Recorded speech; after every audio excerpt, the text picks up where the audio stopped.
हमारी दुनिया में विभिन्न प्रजाति के जीव जंतु रहते हैं जिन्हें हम जानते हैं, लेकिन कुछ ऐसी प्रजातियां भी हैं जो अभी भी इंसानों की नजर से बची हुई है।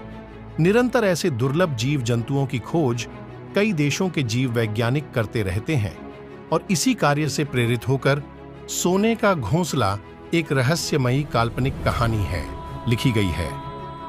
मुझे पूरी उम्मीद है पाठकों को यह कहानी बहुत पसंद आएगी। एक गांव में शिवा नाम का एक लड़का था। आज उसे जीव जंतुओं में बहुत रुचि थी। वह ज्यादातर छोटे मोटे कीड़े मकोड़े और पक्षियों के साथ ही समय व्यतीत किया करता था।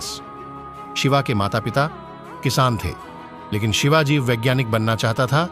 इसीलिए उसने विज्ञान विषय से अपना स्नातक किया था। उसे नए नए जीवों की खोज करने में खुशी मिलती थी। शिवा कॉलेज की पढ़ाई खत्म कर चुका था और अब वह जंगलों में जाकर रोमांचक जिंदगी जीना चाहता था। लेकिन वैज्ञानिक की चयन प्रक्रिया के लिए ऑनलाइन प्रवेश परीक्षा पास करना अनिवार्य था। हालांकि शिवा को अपने विषय की पर्याप्त जानकारी पहले से थी। वह बचपन से ही जीव जंतुओं में डूबा था, जिस वजह से उसे हर जानवर के स्वभाव का पता था और वह जीवों से जुड़ी महत्वपूर्ण जानकारी जानता था और परीक्षा में जीव जंतुओं से जुड़े प्रश्न ही पूछे जाने थे। शिवा अनुसंधान केंद्र जाकर और अच्छे नंबरों से उत्तीर्ण हो जाता है। परीक्षा केंद्र में ही सभी को उनका परीक्षा फल बता दिया जाता है। शिव परीक्षा फल से बेहद प्रसन्न था, क्योंकि उसका चयन हो चुका था। अगले दिन से ही चुने गए छात्रों को जीव जंतुओं के बारे में सामान्य जानकारी देने हेतु अनुसंधान केंद्र बुलाया जाता है। इसके बाद जरूरी उपकरण लेकर उन्हें एक सुरक्षित गाड़ी में बैठाकर जंगल लाया जाता है। जंगल रहस्यमयी था, क्योंकि वह जीव जंतुओं को कैद करने के सख्त खिलाफ था। वैज्ञानिकों को शोध करने के लिए जानवरों को पकड़ना ही पड़ता है। सभी मिलकर चिड़िया को पकड़ने के लिए उसके घोंसले के पास एक जाल बिछाते हैं और कई घंटों के इंतजार के बाद वह चिड़िया आते ही वैज्ञानिकों के लगाए हुए फंदे में फंस जाती है। चिड़िया छटपटाने लगती है और उसे छटपटाता हुआ देख शिवा को गुस्सा आता है, लेकिन वह कुछ कर नहीं सकता, इसलिए शांति से खड़ा होकर देखता रहता है। चिड़िया को जाल सहित उतारकर अनुसंधान केंद्र ले जाया जाता है। वैज्ञानिकों को शिवा की इस खोज पर गर्व होता है। वह शिवा को सार्वजनिक तौर पर बधाई देते हैं, लेकिन शिवा इस कामयाबी से खुश होने की बजाय दुखी था। चिड़िया का आकार एक विशाल पक्षी के बराबर था, जो कि अपने आप में ही रहस्यमयी था। चिड़िया की लोकेशन दिखाई दे रही थी। सभी चिड़िया पीछा करते हुए एक पहाड़ के पास पहुंच जाते हैं और वह चिड़िया पहाड़ के ऊपर पहुंच जाती है।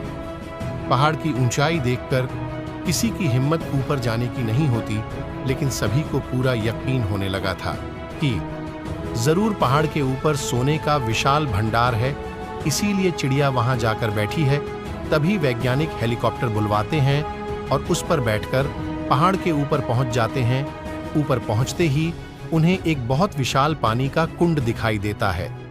ठीक उसी कुंड के अंदर वह चिड़िया तैर रही होती है। कुंड का पानी सुनहले रंग का दिखाई दे रहा था। अचानक वैज्ञानिकों को देखकर चिड़िया वहां से उड़ जाती है। हालांकि चिड़िया के पैरों में ट्रैकिंग चिप लगी हुई है, जिससे उसे ढूंढना आसान होगा।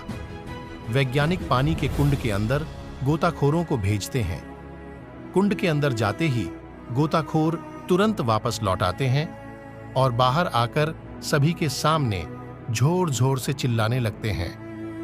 अंदर सोने की बहुत सारी घास। पानी के अंदर सोने की घास मिलने से रिसर्च टीम के हाथ एक बहुत बड़ा खजाना लग चुका था। सोने के भंडार का पता चलते ही चिड़िया को दोबारा ट्रैक करके पकड़ लिया जाता है और उसे अनुसंधान केंद्र भेजने के लिए शिवा को चुना जाता है। वैज्ञानिकों का आदेश मिलते ही शिवा मन ही मन खुश हो जाता है, क्योंकि उसे प्रायश्चित करने का मौका मिल चुका था।